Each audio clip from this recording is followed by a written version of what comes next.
विद्यार्थी मित्रांनो नमस्कार. 15 ऑगस्ट 2025 निमित्त शाळेत अतिशय सुंदर आणि एक प्रथम क्रमांक मिळवून देणारे भाषण आज आपण घेऊन आलेलो आहोत. चला तर या इंग्लिश स्पीचला म्हणजेच 15 ऑगस्ट भाषणला सुरुवात करूयात. तर सर्वात अगोदर तुम्ही आपल्या चॅनलला सबस्क्राईब करून ठेवा आणि बेल आयकॉनला ऑलवर सेट करून ठेवा. तर चला व्हिडिओला चालू करूयात आणि सोबतच तुम्ही हे भाषण वहीवर लिहून घ्या, त्यामुळे तुम्हाला पाठ करायला सोपे होईल. चला चालू करूयात. Good morning everyone, respected principal, teachers and my dear friends. मित्रांनो, हे तुम्ही वहीवर लिहून ठेवा, त्यामुळे तुम्हाला पाठ करण्यात सोपे जाईल. आणि चॅनलवर नवीन असाल तर चॅनलला सबस्क्राईब करून ठेवा. तुमची एक सबस्क्राईब आमच्यासाठी खूप महत्त्वाची असते. ज्या व्हाईट कलरला तुम्ही दाबा, प्रेस करा किंवा काही करा, पण दबली पाहिजे. तर मित्रांनो, भाषण लिहून घ्या संपूर्ण. Today we are gathered here to celebrate the 78th independence day of our great nation. याची तुम्हाला मराठीमधून सुद्धा भाषण मिळणार आहे. ते आपल्या चॅनलवर सुद्धा व्हिडिओ अपलोड झालेला आहे आणि तो व्हिडिओ तुम्ही बघू शकता आपल्या चॅनलला सबस्क्राईब करून. असे शालेय महत्त्वपूर्ण माहितीपूर्ण व्हिडिओ तुम्हाला बघायचे असेल तर चॅनलला सबस्क्राईब करा आणि व्हिडिओ आवडल्यास व्हिडिओला देखील लाईक करा. तर चला व्हिडिओला फास्टमध्ये पुढे नेऊयात, त्यामुळे काय होईल, तुम्हाला सुद्धा लवकरात लवकर भाषण पाठ करायला वेळ मिळेल. India. On this day in 1947, India got freedom from British rule. After years of struggle and sacrifice, this day reminds us of the courage and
like Mahatma Gandhi, Bhagat Singh, Subhash Chandra Bose, Rani Lakshmibai and many others who gave up everything.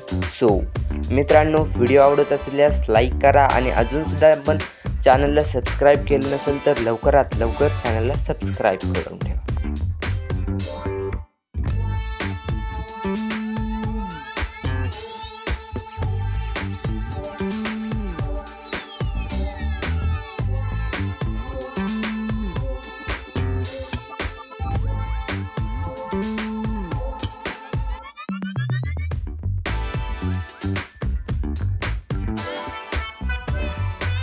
Nation.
As proud citizens of India, it is our duty to remember their sacrifices and to work towards making our country stronger,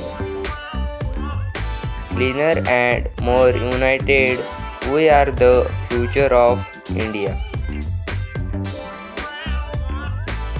and it's up to us to build a nation where there is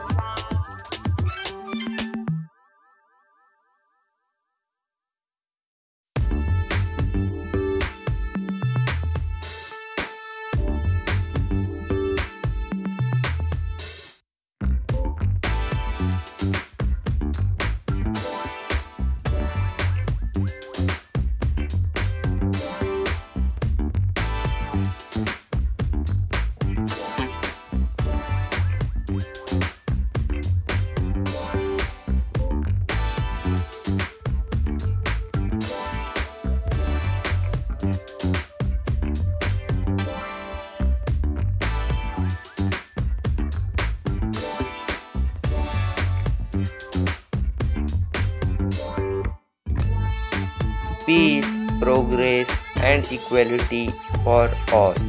Let us take a pledge today that we will be responsible,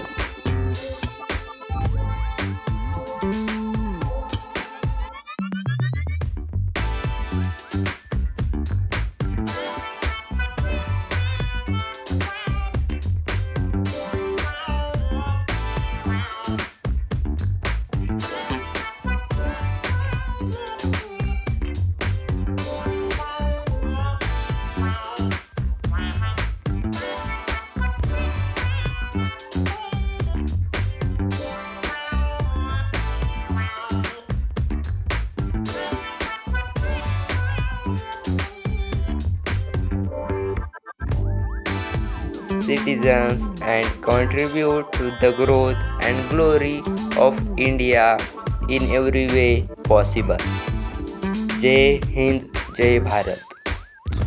so मित्रांनो, अशा प्रकारे तुम्हाला शेवटला एक हिंदी किंवा मराठी शेरू शायरी म्हटली तरी सुद्धा चालेल असं म्हणतं. शेवटला जय हिंद, वंदे मातरम अशा प्रकारे तुमचं भाषण समाप्त करायचं आहे. आणि व्हिडिओ तुम्हाला आवडला असेल तर नक्कीच कमेंट बॉक्समध्ये सांगा आणि तुमच्या इतर मित्रमैत्रिणींना सुद्धा हा व्हिडिओ शेअर करा. त्यामुळे त्यासुद्धा या भाषणामध्ये सहभागी घेऊ शकाल आणि तुम्ही ग्रुपसुद्धा मिळून हा भाषण घेऊ शकता. तर मित्रांनो, चॅनलला सबस्क्राईब करा, व्हिडिओला लाईक करा आणि शेअर करा. धन्यवाद.